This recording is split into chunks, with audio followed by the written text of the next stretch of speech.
from Major League Wrestling, he is the MLW World Heavyweight Champion. He will be in action on July 8th at MLW Never Say Never, which airs on FITE TV, against Alex Kane. He is Alex Hammerstone. Hammerstone, how you doing, man? Good morning, guys. What's going on? How you doing? I'm a wee bit tired. I'm in a different time zone, so it's 7 a.m. But No. here. Oh, well, thank you for joining us this early. Oh, had I known it was going to be that early for you, I would have been like, no, we can do much later. It's okay. I don't want to wake you up at 7 a.m. for this silly show. That's all good, guys. How you doing? Good. Well, I got to ask you first off the bat, did you take Sean Ross Sapp's advice? And is that why you are at where you're at now in MLW in the world of wrestling? I was backstage. I heard everything he said. And, the workout advice, ignoring MJF, none of that's true. He did tell me I should wear skinny jeans. That came from him. So that's the only thing I think from him. That sounds about right. That would be his actual advice, to just wear skinny jeans. That was his golden nugget. How are you feeling before MLW Never Say Never and taking on Alex Kane? You have been the long reigning MLW World Heavyweight Champion, and now a live show, which is, MLW, I guess we'll say the knock, the criticism, the complaint from fans is like, we want the live shows. Here we are, Never Say Never. You're headlining against Alex Kane. How you feeling about headlining this live show? I guess you could say, the pressure's on, but at the same time, this is kind of the spot I've carved out for myself. I've been in a lot of high pressure situations with the company, and it's something I'm used to at this point. As far as the actual match itself, I've been training really hard. I've been working really hard the last couple of weeks, really changing up my training, doing a lot of different stuff, and just trying to come in physically, mentally, as prepared as you can for a big title match like this. So funny enough, I discovered you not through MLW, but through your guitar playing, because I am also a musician. I play bass guitar. Who are your big musical influences, and do they actually play a role in maybe your character in wrestling? I would definitely say I don't think the musical influences play any kind of role as far as maybe you saw someone like Adam Rose literally taking musician characteristics and trying to morph them into a wrestling character. I never did anything like that. But in the same respect, I always say being a musician was a huge prerequisite for becoming a professional wrestler, because it teaches you a lot about performing and loving to interact with the people, and acknowledging the crowd and all those things, and just kind of being the ham who loves soaking up attention. It's after I was a musician, I needed something to kind of fill that void where I was like, I want to be in front of people performing and being the center of attention. And not only that, it's the whole idea of don't just hit a bunch of moves in high spots, because you're not just trying to get these crazy pops. You got to create something that has meaning, create something that has story, and create something that has a little bit more substance to it. I was a drummer in a band. I quickly realized it wasn't just about playing the coolest fills. I wanted to do that because I liked showing off as a drummer. It's you got to play for the song. As a wrestler, you got to wrestle for the match. It's it's a very similar headspace to put yourself in. So I feel like I got a lot of those lessons long before I ever wrestled. I also love the fact that you bring up, being a drummer and making sense with, connecting it to wrestling and making sense of the match, and not overplaying the fills. Meanwhile, you're playing guitar, you're playing rock and roll style guitar, blistering solos, and you want to be the star of the show, and you want to be the guy with all the attention. I can see very clearly that guitar fits you better in this case. And I would actually, I'll push back. I actually think that there is a little bit of give and take there with wanting to show off as a musician and wanting to be the guy in front as a wrestler. You're a champion. You're the dude, right? That kind of plays in my opinion. Oh yeah, I mean, of course. Well, like you said, the is balance there. It's because there's plenty of people who take the whole like, oh, you don't want to show off too much. They take that too much to heart in wrestling, and then it's like, okay, yeah, you're a solid hand, but nobody really cares about you. You gotta give them enough. You gotta give them enough pizzazz, to stand out. And it's the same thing as a musician. You gotta give them enough. You gotta throw some fun out there. What's been your favorite title defense as MLW World Heavyweight Champion? Because you've been the champion since 2021, and you faced a lot of different opponents across multiple companies as well. To you, what's the one where, if I'm like, what's the defining Alex Hammerstone title defense in MLW? What's your pick? That's hard to say. I really, really enjoyed the match I had with Davey Richards. That was a really, really just great wrestling match. There wasn't some crazy overarching story, or there was some 6-month build to the match, or anything like that, which sometimes can hurt a match. But in this situation, I think it helped because the story was the lack of a story. The story was just like, hey, these are two guys that are at the top of their game right now, and they're gonna go out there and give each other hell, and we did, and it was really great. It was really enjoyable. Really a feather in my cap to keep up with a guy who was that talented in the ring. And then if I had to pick another one, it would be the recent match I had in February against Jacob Fatu, defending the championship. Obviously, I won the championship from Jacob. I think Jacob's one of the best wrestlers ever. Like he's one of a kind, and it took a long time for us to get that rematch. So to have it, I took that match very seriously. I think dropped a bunch of weight because I wanted to come in with great conditioning, and I was just so proud of it. It was just everything I thought it would be, and especially after the first time we wrestled, after I had a very serious ankle injury halfway through the match, and it really affected my performance. So to get to come back and kind of get a clean slate and do it all over again, and get to kind of live it out the way I envisioned it the first time, that was a really great match. I really enjoyed that. The show on July the 8th is happening at the 2300 Arena in Philly. I don't know if you know this, but you're undefeated in that venue. How does that feel? And I don't know if you know this, but I'm undefeated in a lot of venues. You are. Yes, you are. But we went all the way back to 2019, and it's a long time to go. I mean, this is a big venue. 2300 Arena has a certain amount of prestige in certain wrestling circles. How does it feel? You're walking back into this venue as a champion, and you've got a big challenge ahead of you in Alex Kane. 2300 is a unique arena. They have a unique kind of energy to the fan base there. I still remember I debuted there with MLW. And I debuted to a little bit of, a who are you type of vibe. And I had to earn my place with the fans there. But yeah, man, I can't say it really changes much. I can't really say it's it's a little bit of an X factor because, like I said, the fans are a bit unique there. They kind of swing their own way. It's like when I wrestled Fatu a couple months ago.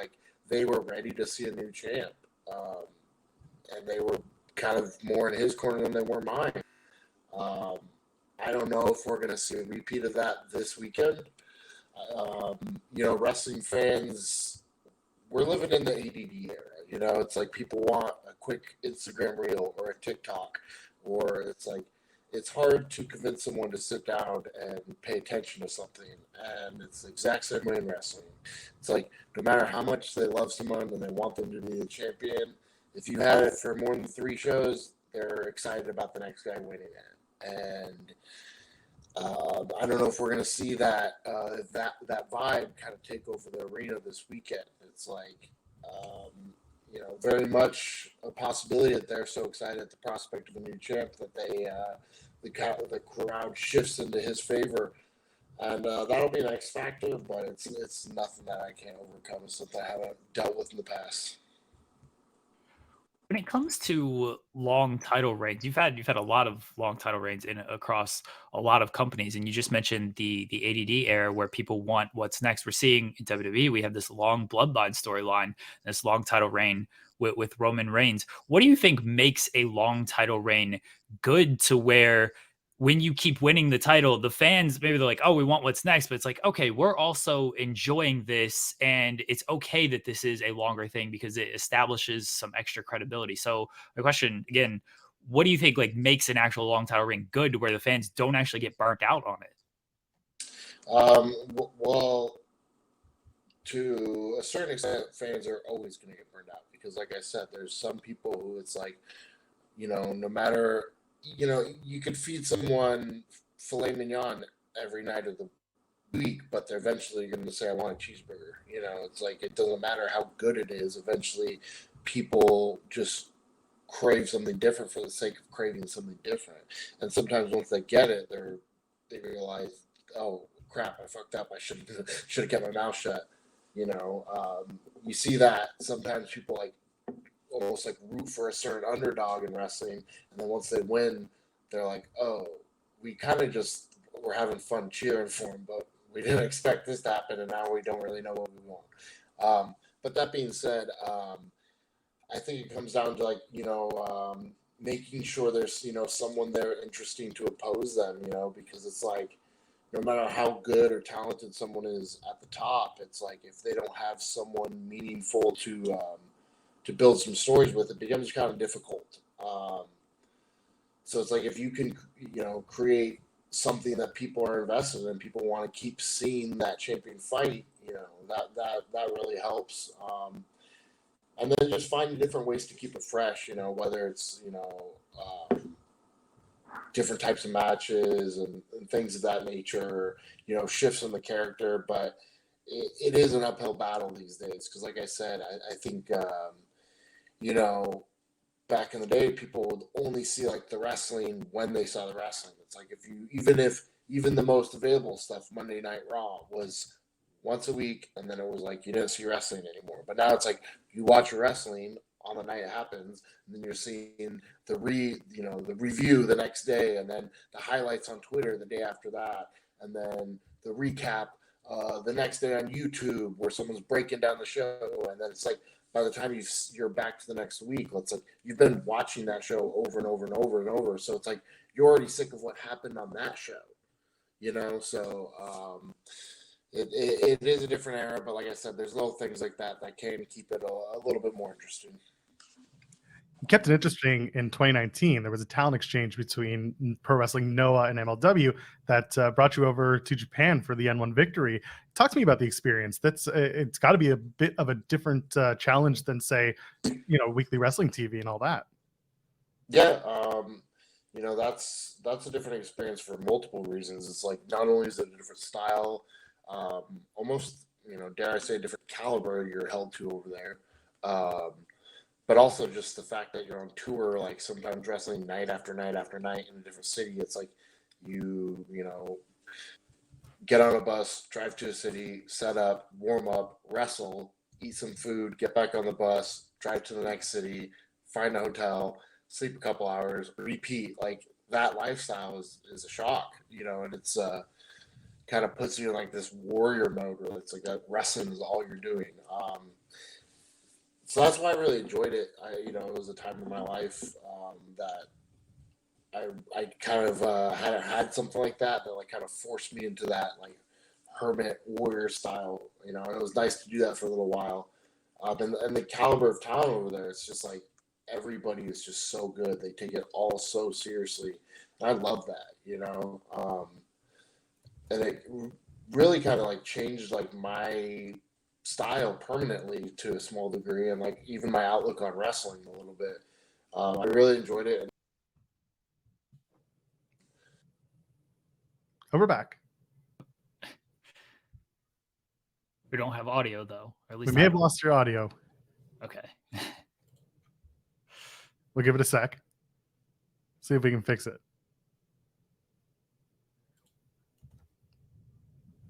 It's riveting audio, by the way, if you're listening in the audio realm. Alex Hammerstone is going to come back to us in a sec. We're just dealing with a technical issue. This was actually, I'm really getting into this conversation about the N1 too. So looking forward to wrapping that question up. Hopefully we can get to it. We'll see what we can do. Jeremy, can you do a dance? You don't want me to dance. Why am I gonna dance? That doesn't sound like good, Feels good like radio or audio. it's fair. I feel like if you did a jig, it might help. It might help people tune in live on the show. Sami Zayn dance to hit him with a little bit of that. You know, We're already getting more viewers. he's gonna pop back out, pop back in, hopefully. And then Yeah. we'll see. I gotta ask him about Ribera since he was over in Japan. See if he'll bury Ribera, because a lot of the wrestlers like to bury Ribera, where everybody calls it, this is the lore of Ribera over in Japan and what it's become in the world of wrestling. And every time somebody has said that they've gone to Japan and I ask them about it, they always just bury it. They're like, yeah, steak's actually not the best there. Like, it's become the wrestling spot, but the steak, there's better steak places around in Japan. So that was gonna be my follow-up after you get the wrestling stuff out of the way. You get the jacket. Steaks. You get the jacket, and then suddenly you bury the place just because you got what you wanted. See, everybody, again, the wrestling lore in Ribera is what it is there. You do get the jacket and everything, and there's all the photos and stuff. Do you want to pop Alex back on and see if... Yes, here we go. All right, there we go. Are we back in business? We're back in business. Yeah, sorry, man. I don't know what happened. I don't know where I got cut off.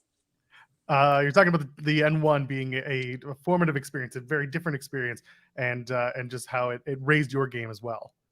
Yeah, I did all that, and I guess at this point I'm just ready to give it another go over there. Get back over there at some point. Obviously, it's a bit of a commitment because the tours over there usually are lasting quite a bit of time, and I got a lot of stuff here at home that I gotta take care of. But I'm ready to give it another go over there. I gotta ask about when wrestlers go to Japan. Ribera is obviously the spot to go. Did you go to Ribera, and what is your review of the steak? I went a couple times. I've had 3 trips to Japan now. I think I went every single time. And the thing with Ribera is it's not really good. I told you, Joel. It's really cheap, poorly cooked steak. There's a lot of places in Japan where you go where it's phenomenal food. But Ribera's not really that. It's a cheap little shop. It's kind of thin cut, low quality, not super lean, not super great steak, just cooked to shit with some rice and corn, but it's the charm of the place, and it's for me, it's food I love, but it's if you took someone who was a food connoisseur there, they'd be like, what is this crap? But yeah, man, I had a good time. I'm a little bit salty because I went there multiple times.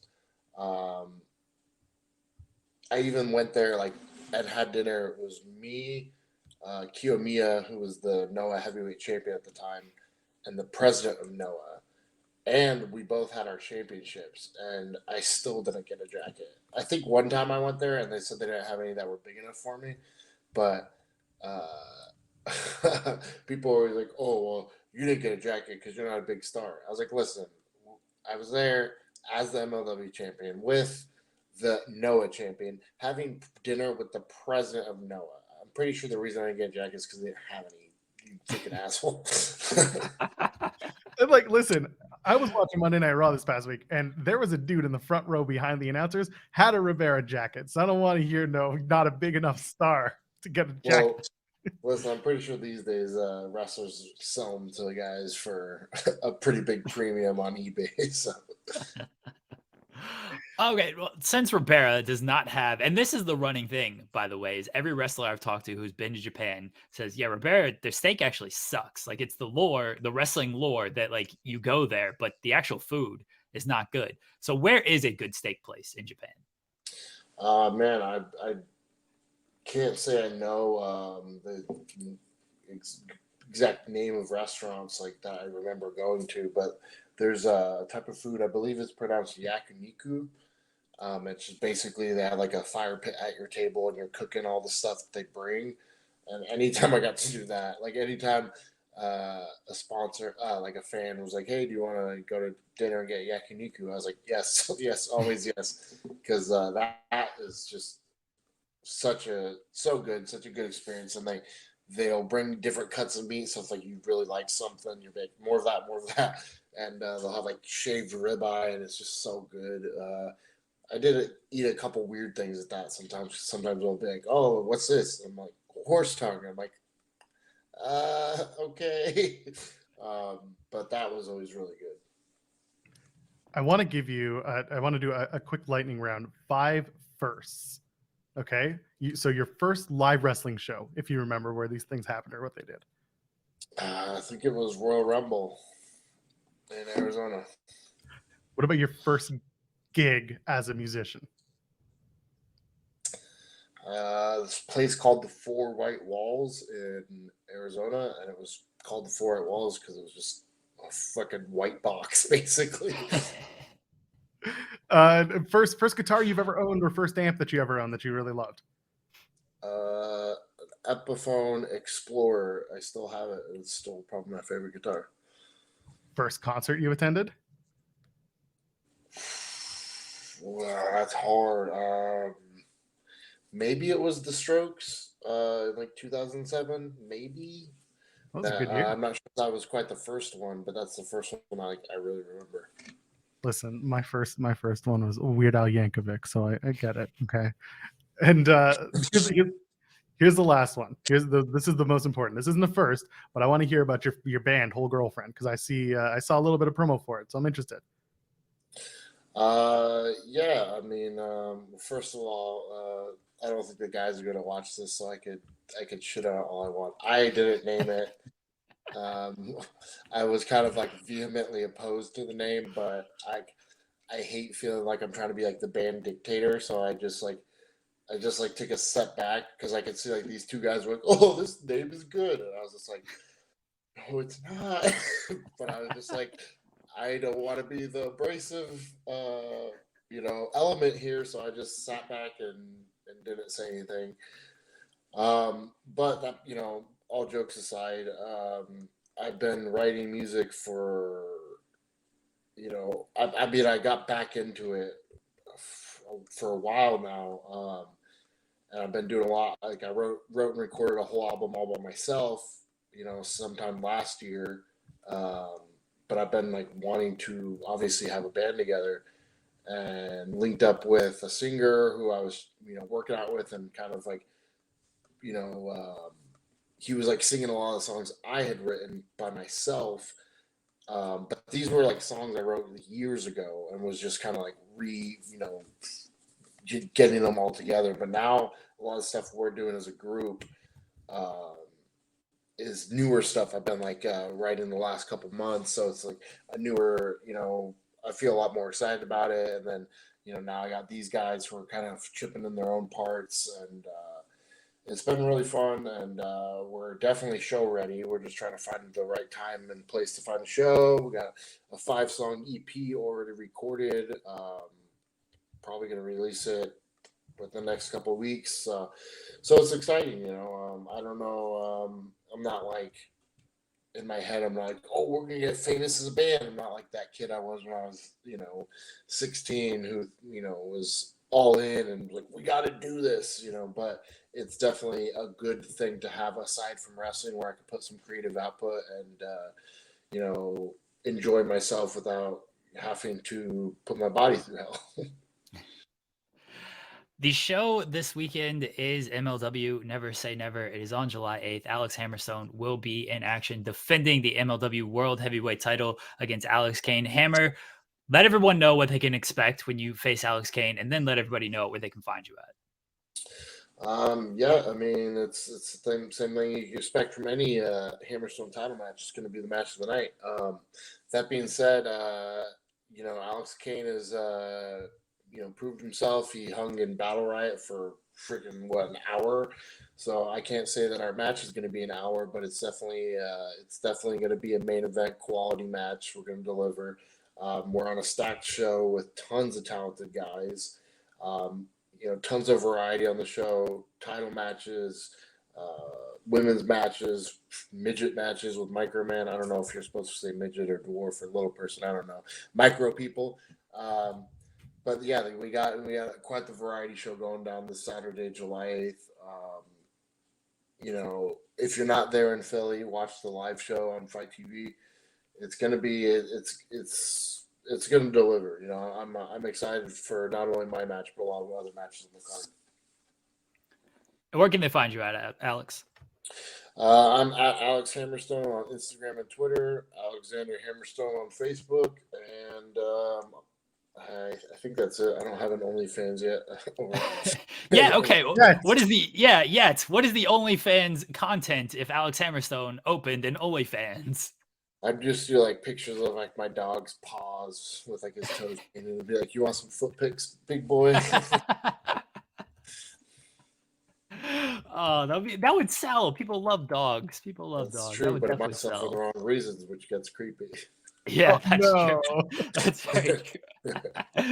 Alex, thank you for joining us today. We really appreciate it. Good luck this weekend. Again, folks, it is MLW Never Say Never, July 8th. Watch it on Fight. Watch Alex Hammerstone defend the MLW World Heavyweight Championship against Alex Kane. Hammer, thank you again, man. Get some rest. It's early over there. Please get some rest. Thank you for joining us this Thank you, early. guys.